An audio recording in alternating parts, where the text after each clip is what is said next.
Hello बच्चों, मैं हूं आपका फिजिक्स मेंटर। मेरा नाम है Adarsh Sonkar from IIT BHU. Last lecture में आपने देखा होगा हमने 4 क्वेश्चन डिस्कस किए थे जेईई मेन के।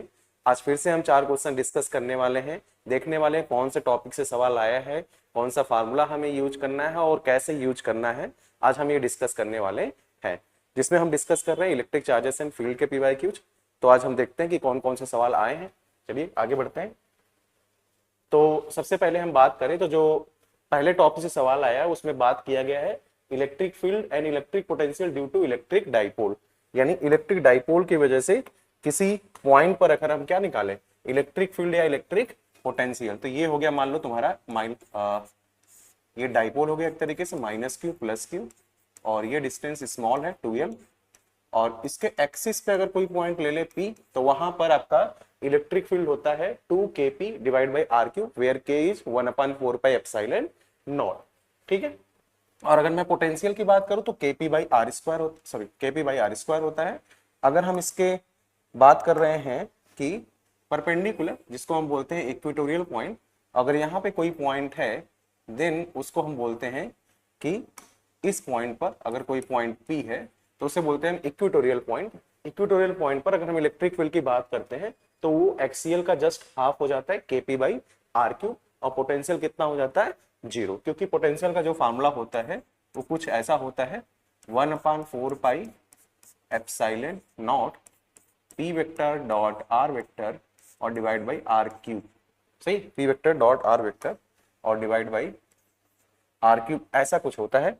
तो आप यहाँ से या p cos थीटा भी लिख सकते हैं, अगर कोई जानता है तो आप ऐसे भी लिख सकते हैं 1/4πε0 p cos थीटा और डिवाइड बाई r², अगर ऐसे लिखना चाहते हैं तो। ठीक है, तो आई होप आपको बात ये समझ आ गया होगा। यहाँ से अगर हम बात करें तो ये एक टॉपिक से इससे सवाल आया है, ऑन एक्सियल पॉइंट कितना इलेक्ट्रिक फील्ड और पोटेंशियल होगा, और एक ऑन इक्वेटोरियल पॉइंट कितना इलेक्ट्रिक फील्ड एंड पोटेंशियल होगा। दूसरा जो टॉपिक पूछा गया है वही लास्ट क्लास में जो हमने डिस्कस किया था लास्ट लेक्चर में, उसमें भी ये टॉपिक आया था, इसमें भी ये टॉपिक है, work done on rotating a dipole in a uniform electric field. एक यूनिफॉर्म इलेक्ट्रिक फील्ड के अंदर कितना वर्क डन करना पड़ता है एक डाइपोल को घुमाने में। तो work done is equal to -p bracket में cos theta final minus cos theta initial. I hope आपको ये पता होगा। और एक ट्रिक की बात भी हमने की थी, work done is equal to 2pe, और उसी से फर्दर सवाल पूछे जाते हैं। ठीक है, तो हम देखेंगे सवाल। एक और सवाल पूछा गया यूनिट एंड डायमेंशन का, वो देखेंगे। लीनियर चार्ज डेंसिटी का डायमेंशन, अगर हम डायमेंशन की बात करें तो 80L-1 होता है। एरियल चार्ज डेंसिटी का अगर मैं डायमेंशन की बात करूं तो 80L-2 होता है। आई होप ये बात आप जानते होंगे। अगला जो टॉपिक है जिससे सवाल आया है वो है potential energy of the two charges system. अगर हम टू सिस्टम ऑफ चार्जेस की बात कर रहे हैं, Q1 और Q2 है, तो इनके बीच का जो पोटेंशियल एनर्जी है, पोटेंशियल एनर्जी कैसे फॉर्म होता है, जब इन्फिनिटी से चार्ज आता है Q1 और ये भी Q2, तो वर्क डन जो करना पड़ता है वही पोटेंशियल एनर्जी में कन्वर्ट होता है। तो U is equal to 1/4πε0 Q1 Q2 divide by R। This is the formula. ठीक है, वेयर Q1 Q2 क्या है तुम्हारे साइन के साथ पुट करने पड़ेंगे, ये ध्यान देना है। ठीक है, तो चलते हैं पहले सवाल की ओर बढ़ते हैं कि पहला सवाल कैसे पूछा गया है और उसको सोल्यूशन कैसे करना है, कैसे हम सॉल्व कर सकते हैं उन सवालों को। ठीक है, तो पहले सवाल की तरफ बढ़ते हैं। पहला सवाल है, क्वेश्चन पूछ रहा है कि फॉर अ शॉर्ट डाइपोल, वही डाइपोल वाला सवाल, for a short dipole placed at origin O। एक शॉर्ट डाइपोल है जहां O पे क्या है, प्लेस्ड है भाई। The dipole moment is P along x axis. Dipole moment किधर है भाई, P है अलोंग एक्स एक्सिस। ये P आपको दिख रहा होगा आई होप। ठीक, P along x axis है as shown in the figure. If the electric potential and electric field at A electric field और electric potential कितना है at A are V0 and E0। तो इस पॉइंट पर potential V0 बोला है और इलेक्ट्रिक फील्ड E0, तो इसको मैं लिख सकता हूँ kp/r3, क्योंकि ये डिस्टेंस कितना दिया हुआ है, r दिया हुआ है। तो V0 कितना हो जाएगा kp/r², kp क्या हो जाएगा r²। इस पॉइंट पर अब कह रहा है कि respectively then the correct combination of the electric potential and electric field respectively at point B on the y axis. तो y एक्सिस पे पॉइंट B पर आपसे क्या पूछ रहा है, electric field and electric potential. तो इलेक्ट्रिक पोटेंशियल तो 0 हो जाएगा क्योंकि ये इक्वेटोरियल पॉइंट है। तो इलेक्ट्रिक पोटेंशियल 0 हो गया, तो इसका मतलब ये है कि यहाँ से हम ये दोनों ऑप्शन को कैंसिल कर सकते हैं। तो बी और डी बचा हमारे पास। अब बी और डी में क्या आएगा, तो अगर मैं इलेक्ट्रिक फील्ड लिख रहा हूं तो केपी बाई क्या लिखूंगा, केपी बाई आर क्यूब होता है। अगर मैं इक्विटोरियल की बात कर रहा हूं तो केपी बाई आर क्यूब, लेकिन यहाँ पे आर की जगह पे कितना हो गया है 2r, आर की जगह पे कितना हो गया भाई 2r। तो अगर मैं यहाँ पे बात करूं तो ये डिस्टेंस है तुम्हारा 2r, तो इसको मैं लिखूंगा 2r का क्यूब। तो ये बन जाएगा तुम्हारा एक तरीके से केपी बाई क्या बन जाएगा 8r क्यूब। अच्छा इसको मैं ऐसे भी तो लिख सकता हूँ 2kp बाई 16r क्यूब। तो 2kp बाई आर क्यूब इसको अलग कर देता हूँ, 1/16 bracket over 2kp by R cube. तो kp बाई आर क्यूब को तो डिफाइन कर दिया उसने कि वो कितना है ई नॉट है। तो हमारा इक्विटोरियल पे कितना आ जाएगा E naught by 16, E naught by क्या आ जाएगा 16, यानी डी ऑप्शन इज करेक्ट। समझ आ रहा है? आई होप आपको ये सवाल समझ आया होगा। बहुत आसान सवाल है। एक्सियल पे कितना इलेक्ट्रिक फील्ड होगा और पोटेंशियल, और इक्वेटोरियल पे कितना फील्ड होगा और पोटेंशियल, बस ये डिफाइन करना है। मैग्नीट्यूड, डायरेक्शन को कंक्लूड नहीं करना, इसलिए हम डायरेक्शन को कंक्लूड नहीं कर रहे हैं। ठीक है, आई होप आपको बात समझ आ गया होगा। चलिए अगले सवाल की तरफ बढ़ते हैं। दूसरा सवाल देखते हैं। दूसरा सवाल क्या पूछा गया? तो दूसरा सवाल पूछा गया है डायमेंशन से। कह रहा है the electric flux phi, phi को क्या लिख रहा है भाई ये alpha sigma plus beta lambda.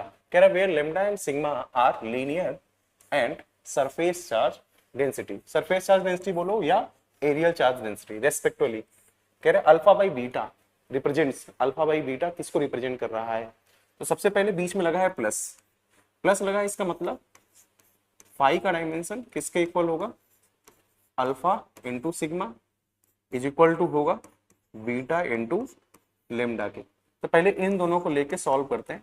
अब फ्लक्स होता है तुम्हारा electric field into area, electric field into area. तो फ्लक्स को पहले सॉल्व कर लो। तो फ्लक्स होता है electric field into area.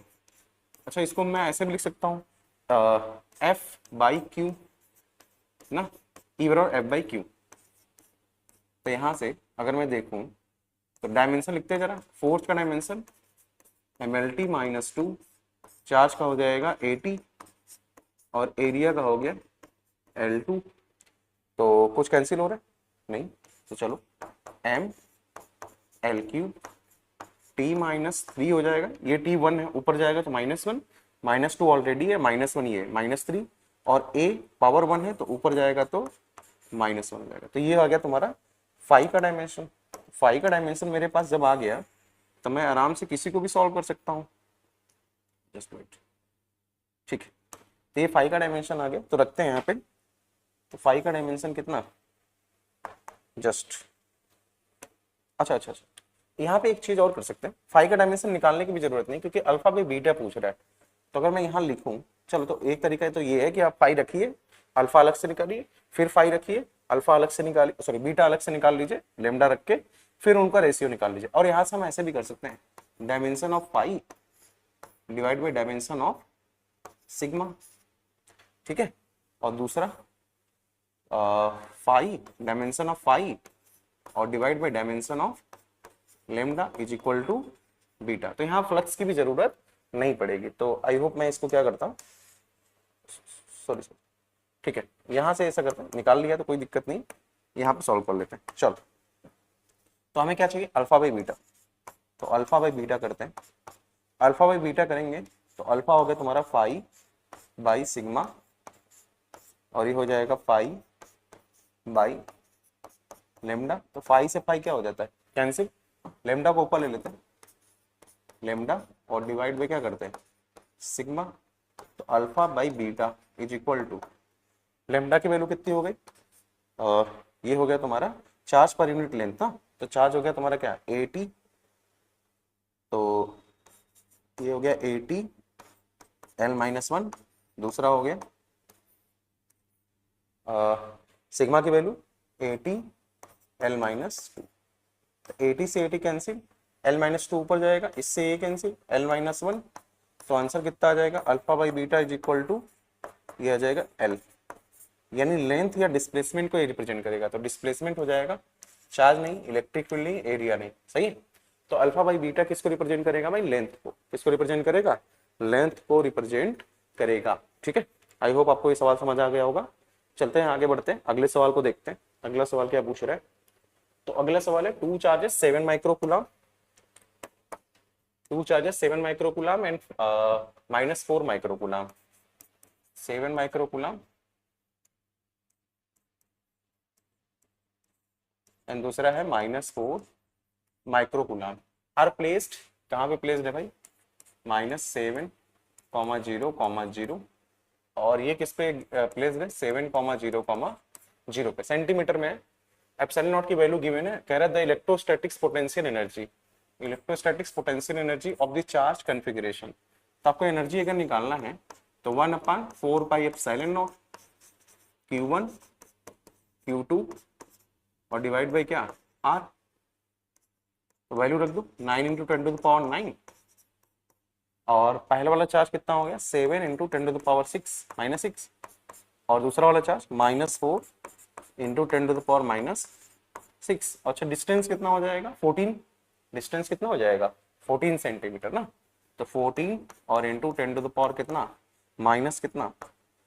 10⁻⁻2 metre convert करना है। ये 14 कैसे आए? R final minus R initial निकालोगे, ये आ जाएगा तुम्हारा 7i cap minus 7i cap, ये भी देख लीजिए। तो ये बन जाएगा 14i कैप, बट मुझे तो आर वेक्टर नहीं चाहिए, उसका मॉड चाहिए।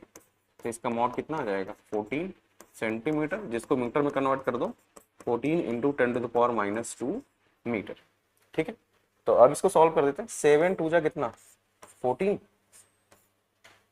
7 2 जा 14 और ये 2 2 जा 4 और इसको भी कैंसिल कर देते हैं, ये इससे कैंसिल हो जाएगा। तो u इज इक्वल टू कितना? 9 × 10⁻9 इंटू 10⁻⁻4 इंटू -2 × 10⁻6। तो 9 2 जा कितना हो जाएगा? 18। माइनस हटा देते थोड़ी देर के लिए। अच्छा माइनस है ऑप्शन में, तो यहाँ माइनस लिख देते हैं भाई। -18 × 10⁻, ध्यान देना जरा, 9 -4 -6 -10 हो जाएगा, -10 और +9 ये -1 हो जाएगा। तो मैं लिख सकता हूँ 1.8 जूल ना, तो 1.8 जूल। तो डी ऑप्शन इज करेक्ट। ये तो थोड़ा आसान सवाल है, सही। तो जेईई मेन में आसान सवाल भी पूछे जाते हैं, किसी किसी में आ जाएगा आसान सवाल, तो कुछ सवाल हार्ड भी बन सकते हैं उसमें।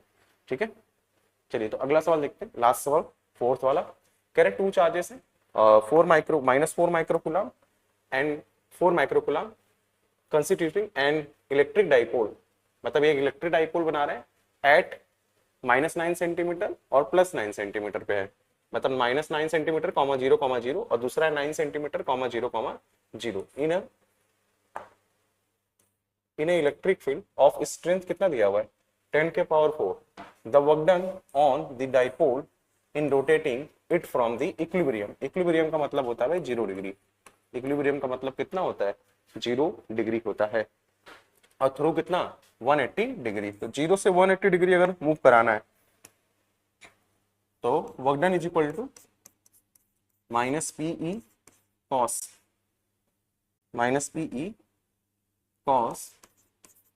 180 डिग्री माइनस cos 0 डिग्री। सही, ये फाइनल हो गया और ये इनिशियल। तो सबसे पहले हमें ये लगाना है, तो मैं डायरेक्ट यहाँ से लिखता हूँ -P cos 180 की वैल्यू -1, cos 0 की वैल्यू -1। तो माइनस फार्मूले का था, तो -1 मिलकर -2 माइनस माइनस प्लस हो जाएगा, मल्टीप्लाई कर दूंगा तो ये बन जाएगा work done is equal to 2PE। Work done is equal to क्या हो जाएगा? 2PE हो जाएगा। अब मुझे यहाँ पे सबसे पहले डाइपोल मोमेंट सॉल्व करना पड़ेगा। तो P इज इक्वल टू क्या होता है? Q × 2L। सही, तो Q की वैल्यू तुम्हारा कितना होगा? कोई भी एक चार्ज ले लो, 4 × 10⁻6 और 2L यानी R वेक्टर, वही फिर R final minus R initial. तो 9 -9 यानी टोटल डिस्टेंस हो गया 18। हमें वेक्टर नहीं लेना है तो मैं डायरेक्ट इसको कैलकुलेट कर रहा हूँ। ठीक है, तो कितना हो जाएगा? 4 × 10⁻6, ये हो जाएगा 18। अच्छा याद रखना सेंटीमीटर में, तो इसको मीटर में कन्वर्ट कर दिया, 18 × 10⁻2 कन्वर्ट कर देंगे। तो 18 4 जा कितना? 72 और इंटू 10⁻, कितना? -18, सॉरी -8, -6 -2 मिलके -8, 18 4 जा 72 हो जाएगा। ठीक है, तो ये अगर हमारे पास अगर बात करें वर्क डन, तो 2 × P की वैल्यू हमारे पास कितना आ गया? 72 × 10⁻ 8। अगला है हमारे पास इलेक्ट्रिक फील्ड का स्ट्रेंथ दिया हुआ है 10 के पावर 4, तो रख दिया हमने 2 2 जा 4, 2 7 जा 14, तो 144 आ गया इंटू 10 टू द पावर कितना -4 आ गया। ठीक है, इतना आ गया। अगर हम देखें तो हमारे पास ऑप्शंस में दिया हुआ है कि ओके ठीक है 10 के पावर 4 हो गया, ये आ गया इतना 4 माइक्रोकूलम 10 के पावर -8।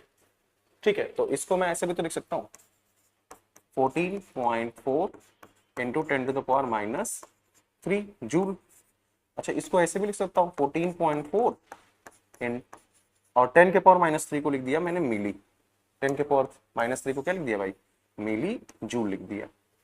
सही, तो कौन सा ऑप्शन करेक्ट हो जाएगा, डी ऑप्शन करेक्ट हो जाएगा।